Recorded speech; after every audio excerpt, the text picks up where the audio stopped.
जय हिंद दोस्तों, स्वागत है आपका मेरे चैनल पे। इस वक्त की बड़ी खबर के साथ आपके सामने मौजूद है, जहां पर चलेंगे सबसे पहले और बड़ी खबर में आपको बताएंगे लोकसभा चुनाव से जुड़ी फटाफट बड़ी अपडेट। उत्तर प्रदेश के अंदर हो चुका है सीटों का बंटवारा, बताएंगे आपको किस तरीके के आंकड़े सामने आ रहे हैं दोस्तों। आरएलडी, कांग्रेस पार्टी और समाजवादी पार्टी कितनी कितनी सीटों पर चुनाव लड़ने वाली है। इसी के साथ में पश्चिम बंगाल के अंदर भारतीय जनता पार्टी को तगड़ा झटका देते हुए बीजेपी के समर्थित पार्टी को कांग्रेस पार्टी में शामिल कराया गया है। बताएंगे क्या है पूरा मामला और बिहार के अंदर कांग्रेस पार्टी ने बैठक के बाद कितनी सीटों पर दावेदारी की है दोस्तों। इसी के साथ में आपको बताएंगे भाजपा के लोग कर रहे थे भगवान राम का अपमान, इसके बाद कांग्रेस पार्टी ने चलाई ऐसी मुहिम कि बीजेपी को ट्वीट डिलीट करना पड़ा है दोस्तों, और अब भाजपा पर माफी मांगने का दबाव बनाया जा रहा है। बताएंगे क्या है पूरा मामला, एक एक करके चलेंगे सभी बड़ी खबरों की तरफ, सारी बड़ी अपडेट आप तक पहुंचाएंगे। लेकिन उससे पहले अगर आप भी मानते हैं कि देश की जनता महंगाई, बेरोजगारी और झूठे वादे से त्रस्त आ चुकी है और पूरे देश भर के अंदर परिवर्तन की जोरदार लहर बह रही है, तो इस वीडियो को लाइक करके लाल बटन दबाकर चैनल को सब्सक्राइब करके बेल आइकन दबाकर कमेंट बॉक्स में जय हिंद जय भारत जरूर लिखेगा। चलते हैं सबसे पहले और बड़ी खबर की तरफ, जहां पर उत्तर प्रदेश के अंदर सीटों का बंटवारा किस तरीके से होगा दोस्तों, इसे लेकर कई सारे सवाल खड़े किए जा रहे थे। बीएसपी को क्या गठबंधन में शामिल कराया जाएगा, इस पर समाजवादी पार्टी, बाद में कांग्रेस पार्टी और आरएलडी की ओर से भी स्पष्टीकरण दे दिया गया है कि बीएसपी को गठबंधन में नहीं जोड़ा जाएगा। अब सीट बंटवारे को लेकर बड़ी जानकारी सामने आ रही है दोस्तों। उत्तर प्रदेश के लोकल न्यूज चैनल भारत समाचार की ओर से दी जा रही जानकारी के अनुसार Samajwadi party, Congress party, RLD के बीच में गठबंधन को लेकर बड़ी खबर आई है। कांग्रेस पार्टी 10 सीटों पर चुनाव लड़ सकती है। उत्तर प्रदेश में गठबंधन में कांग्रेस पार्टी को 10 सीटों का प्रस्ताव रखा गया है। सपा और आरएलडी अब कांग्रेस पार्टी को 10 सीटें देना चाहती है। सपा पूरे उत्तर प्रदेश के अंदर 60 सीटों पर चुनाव लड़ेगी, जबकि आरएलडी के कोटे में 5 से 7 सीटें गई है। चंद्रशेखर आजाद की पार्टी को नगीना लोकसभा की सीट दी जाएगी, जहां से वो खुद मैदान में उतरने वाले हैं, यानी इंडिया गठबंधन इस सीट पर उनको चुनाव जितवाने के लिए पूरी तरीके से सहयोग करने वाला है। चंद्रशेखर आजाद ने कहा था कि वो इस सीट पर चुनाव जीत कर आएंगे, इंडिया गठबंधन को भी अपना सपोर्ट देते हैं। कुल मिलाकर दोस्तों कांग्रेस पार्टी को 10, आरएलडी को 7 के आसपास सीटें और बाकी की सारी सीटों पर समाजवादी पार्टी खुद मैदान में उतरने वाली है। सीट बंटवारे को लेकर जो उम्मीद की जा रही थी वैसा ही हो रहा है। कांग्रेस पार्टी को लगभग 10 सीटें दी जा रही है और कांग्रेस पार्टी ने पिछली बार लगभग 8 सीटों पर या तो दूसरे नंबर पर स्थिति दर्ज कराई थी या फिर 1.5 लाख से ज्यादा वोट इकट्ठा किए थे, तो कांग्रेस पार्टी को 10 सीट देना पूरी तरीके से वाजिब है दोस्तों। देखते हैं समाजवादी पार्टी और आरएलडी और कांग्रेस पार्टी मिलकर क्या इसी आंकड़े पर मोहर लगाएगी या फिर आंकड़े बदले जाएंगे, क्योंकि जो जानकारी दी जा रही है वो लोकल न्यूज की ओर से दी जा रही है, तो इससे 100% सच भी माना जा सकता है। आप लोग इस तरीके से सीट बंटवारे के बारे में क्या राय देना चाहते हैं, अपनी राय जरूर स्पष्ट कीजिएगा। साथ साथ पश्चिम बंगाल के अंदर दार्जिलिंग और उसके आसपास के इलाकों में बड़ी संख्या में गोरखा समाज के लोग रहते हैं दोस्तों, और ऐसे में पूरे एरिया को गोरखालैंड घोषित करने की मांग बार बार की जाती रही है, यानी एक अलग से राज्य पश्चिम बंगाल से तोड़कर बनना चाहिए जिसका नाम गोरखालैंड होना चाहिए, और यहाँ पर गोरखा समाज के लोगों की बहुतायत संख्या है तो वह राज्य उनके नाम पर होना चाहिए। कुल मिलाकर दोस्तों इस तरीके के आंदोलन बार बार चलते हैं गोरखालैंड बनाने को लेकर। 2014 से पहले भारतीय जनता पार्टी गोरखालैंड बनाने का पूरी तरीके से समर्थन करती थी, यानी बीजेपी नए राज्य बनाने का समर्थन करती थी, लेकिन जब से बीजेपी की सरकार केंद्र में बनी है, भाजपा इस मामले पर चुप्पी साधना ही सही मान रही है, और यही बड़ा कारण है कि अब पूरे गोरखालैंड के अंदर बीजेपी के विरोध में एक हवा देखने को मिल रही है दोस्तों। यही बड़ा कारण है कि गोरखा नेशनल लिबरेशन फ्रंट यानी जीएनएलएफ ने एनडीए छोड़ने का फैसला लिया है। जीएनएलएफ के सेक्रेटरी महेंद्र छेत्री ने बीते दिन राहुल गांधी से दिल्ली में जाकर मुलाकात की है। हमारो पार्टी के फाउंडर अजय एडवर्ड और गोरखा जनमुक्ति मोर्चा के प्रमुख विनय तमांग ने भी राहुल गांधी से मुलाकात की है। ये तीनों लोकल पार्टियां हैं जो अपने दम पर दार्जिलिंग लोकसभा सीट पर भारतीय जनता पार्टी का खेल बिगाड़ने के लिए पर्याप्त है। ऐसे में कांग्रेस पार्टी के नेता राहुल गांधी से हुई मुलाकात के बाद कहा जा सकता है कि अब बीजेपी को गोरखालैंड के अंदर जबरदस्त चुनौती कांग्रेस पार्टी देने जा रही है, क्योंकि 1 महीने पहले ही गोरखा जनमुक्ति मोर्चा के पूर्व अध्यक्ष विनय तमांग कांग्रेस पार्टी ज्वाइन कर चुके हैं, जिनको लोकसभा चुनाव में कांग्रेस पार्टी मैदान में उतारने जा रही है। और ऐसे में हमारो पार्टी और गोरखा नेशनल लिबरेशन फ्रंट का समर्थन भारतीय जनता पार्टी को इस सीट पर काफी कमजोर करेगा दोस्तों, और क्योंकि टीएमसी के साथ कांग्रेस पार्टी गठबंधन करने भी जा रही है, तो यह सीट अब बीजेपी के हाथ से निकलता दिखाई दे रहा है। आप लोग की जो भी राय हो लिखकर जरूर बताएगा। साथ साथ लोकसभा चुनाव के मद्देनजर कांग्रेस पार्टी के नेताओं ने दिल्ली के अंदर ताबड़तोड़ रैली का कार्यक्रम लगातार जारी रखा है दोस्तों। बिहार कांग्रेस के अध्यक्ष अखिलेश प्रताप सिंह अपने पार्टी के पूरे नेताओं के साथ, पूरे बिहार के बड़े नेताओं के साथ मल्लिकार्जुन खड़गे और राहुल गांधी से मुलाकात करने के लिए पहुंचे। कांग्रेस हेडक्वार्टर में हुई बैठक के बाद प्रेस को संबोधित करते हुए नेताओं ने कहा कि हम लोग गठबंधन में चुनाव लड़ेंगे, यानी बिहार में मिलकर चुनाव लड़ा जाएगा। 8 से 9 सीटों की दावेदारी कांग्रेस पार्टी करती है, उनकी ओर से ये टिप्पणी कर दी गई है। और जो जानकारी दूसरी ओर से सामने आ रही है उसके अनुसार आरजेडी और जनता दल यूनाइटेड कांग्रेस पार्टी को 4 सीटें देने पर तैयार है। हालांकि दोस्तों एक आध सीटों को आगे पीछे करके गठबंधन में चुनाव लड़ा जाएगा, इसमें कोई दो राय नहीं है। केवल सीटों को लेकर थोड़ी खींचतान की जाती है ताकि मैक्सिमम सीटें इकट्ठा की जाए। देखते हैं नीतीश कुमार और आरजेडी कितनी सीटें कांग्रेस पार्टी को देती है, क्योंकि इस बार लेफ्ट पार्टी को भी गठबंधन में सीटें देनी है। वहीं आपको बता दें कि कर्नाटक के अंदर भारतीय जनता पार्टी ने एक पोस्ट किया था। इस पोस्ट में प्रधानमंत्री मोदी और भगवान राम को दिखाने का प्रयास किया गया था। भगवान राम का बचपन का स्वरूप दिखाते हुए प्रधानमंत्री मोदी हाथ पकड़कर उनको मंदिर की ओर ले आते हुए दिखाई दे रहे हैं, जिसके कारण लोगों ने सोशल मीडिया पर इसे भगवान राम का अपमान बताते हुए भारतीय जनता पार्टी से माफी मांगने की बार बार मांग की। बीजेपी पर दबाव बनाया गया है दोस्तों। इसके बाद भारतीय जनता पार्टी ने 2 दिनों के बाद कर्नाटक में किए गए इस पोस्ट को डिलीट कर दिया है। जो जानकारी सामने आ रही है इस पर सुप्रिया श्रीनेट ने टिप्पणी करते हुए कहा कि कर्नाटका बीजेपी ने यह ट्वीट डिलीट किया है, लेकिन पाप करके डिलीट करने से काम नहीं चलेगा। जिन करोड़ों हिंदुओं की आस्था को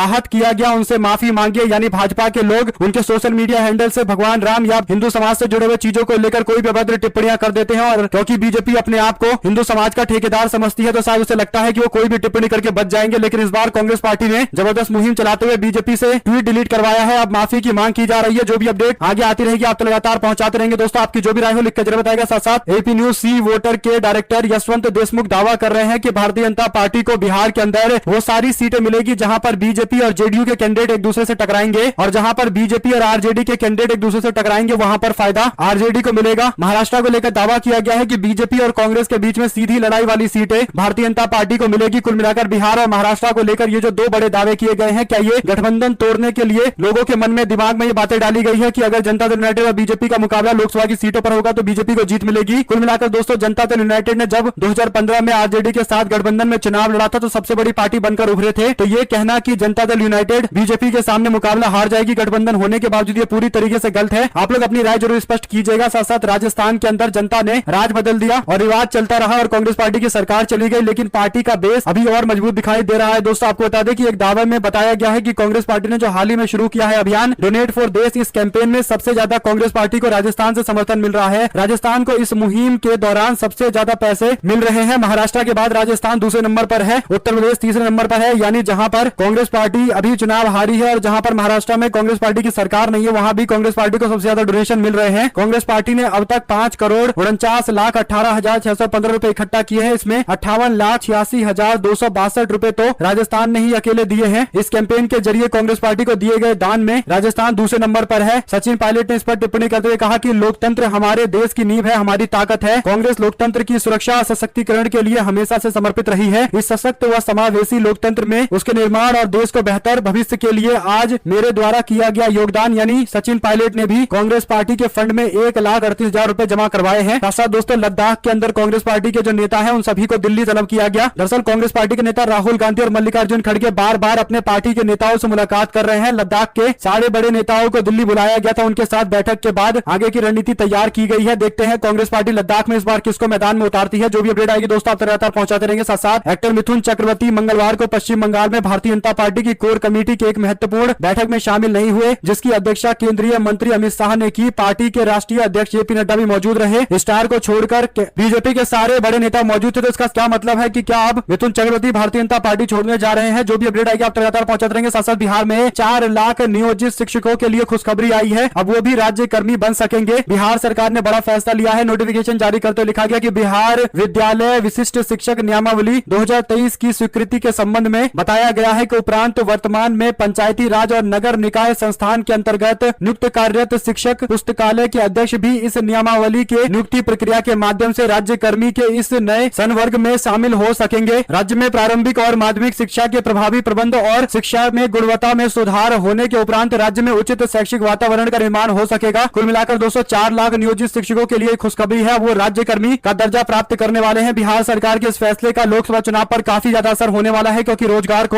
एक बड़ा मुद्दा बनाया है जनता दल यूनाइटेड और आरजेडी की सरकार ने। तेजस्वी यादव ने जो वादा किया था वो पूरी तरीके से धरातल पर उतरता हुआ दिखाई दे रहा है। इकट्ठे ही 4 लाख कर्मचारियों को बड़ी राहत दी गई है। साथ साथ कांग्रेस पार्टी के अध्यक्ष मल्लिकार्जुन खड़गे 2024 में लोकसभा चुनाव की तैयारी पर चर्चा के लिए आज आंध्र प्रदेश के पार्टी के नेताओं से मुलाकात करेंगे। कांग्रेस पार्टी के नेताओं के मुताबिक मल्लिकार्जुन खड़गे, पार्टी महासचिव संगठन केसी वेणुगोपाल और अन्य राज्य के नेता भी मौजूद रहेंगे। दरअसल दोस्तों बैठक में नवयुक्त राज्य प्रभारी मणिकम टैगोर समेत राज्य के कई वरिष्ठ नेता मौजूद रहेंगे। 10 बजे ये बैठक होने वाली है। कुल मिलाकर कांग्रेस पार्टी ताबड़तोड़ बैठकें कर रही है। इससे सीधा मैसेज पार्टी के कैडर को पहुंचाया जा रहा है कि उनको अब आंध्र प्रदेश चुनाव की तैयारी कर लेनी चाहिए, क्योंकि आंध्र प्रदेश में अब वाईएसआरसीपी और टीडीपी के बीच में मुकाबला नहीं है, बल्कि कांग्रेस पार्टी भी सबसे मजबूत पार्टी बनकर उभर रही है। क्योंकि दोस्तों तेलंगाना और कर्नाटक जीतने के बाद अब कांग्रेस पार्टी पूरा फोकस आंध्र प्रदेश पर बनाए हुए है। साथ साथ खड़गे ने की रेलवे स्टेशन पर सेल्फी पॉइंट पर खर्चे को लेकर सरकार की आलोचना। कांग्रेस अध्यक्ष ने मंगलवार को रेलवे स्टेशनों पर सेल्फी पॉइंट के लिए किए जा रहे खर्चों को लेकर सरकार पर तंज कसते हुए कहा कि आत्ममुग्ध प्रचार की कोई सीमा नहीं है, क्योंकि यह पूरी तरीके से करदाताओं के पैसे को बर्बाद किया जा रहा है। खड़गे ने अपने सोशल मीडिया हैंडल पर लिखा कि प्रधानमंत्री मोदी द्वारा